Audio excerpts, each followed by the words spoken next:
Thank you, Mr. Speaker. Thank you. I want to thank the chairman of the Human Resources Subcommittee for yielding and for his leadership on this very important issue. I rise in support of this legislation, which is designed to encourage the adoption of more children from foster care. I've spent much of my career promoting adoption of children by loving parents because every child deserves a loving and safe home. As an attorney in private practice, I worked with parents and children in the foster care system.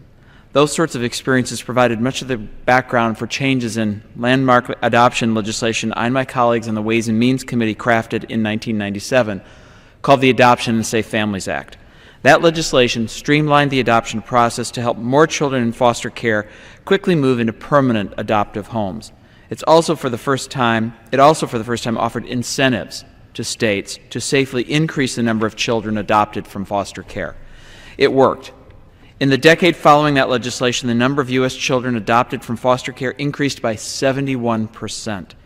In the years since, adoptions have continued to remain higher even as the foster care caseload started to decline. Overall, almost 300 children have been adopted as a result of the increases in adoptions since 1997. One study even estimated that the federal government saved $1 billion over 8 years by ensuring children were adopted instead of remaining in foster care. That's the successful incentive program this legislation extends and updates. We add a new award for states that increase adoptions of older children who are the hardest to adopt and have the worst outcomes if they emancipate from foster care without a family to call their own. We also add a new award for increases in guardianship when family members step up to care for their nieces and nephews, grandsons and granddaughters. And this bill ensures states maintain their commitment to post-adoption related services so that children may truly have a family forever.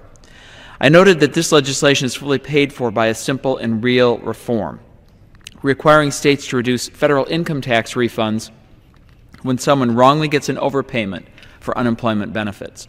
Those savings not only cover the cost of this legislation, but reduce the deficit by $24 million over the next 10 years. That's a win-win for children, for families, and taxpayers alike. The bottom line is this: children in foster care deserve a place to call home, not just for a few months or years, but for good. We've already seen great progress in increasing adoption since the Adoption Incentive Program was created in 1997, and it's our hope that we can continue this progress with this bill. I thank my colleagues who joined me in introducing this legislation, Mr. Levin of Michigan, Mr. Reichert of Washington State, and Mr. Doggett of Texas. They are all leaders on these issues in the committee and this House, and I value their help in developing and advancing this legislation.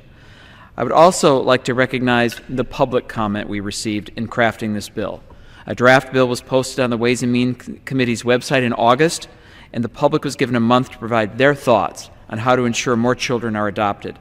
The bill we're considering today incorporates many of those suggestions, and we're grateful for the public's comments and their participation in this process. I encourage all of my colleagues to join us in supporting this bill in the House, and I hope the Senate will act as soon as they can so we can continue to move even more children from foster care into permanent, loving homes. And I yield back.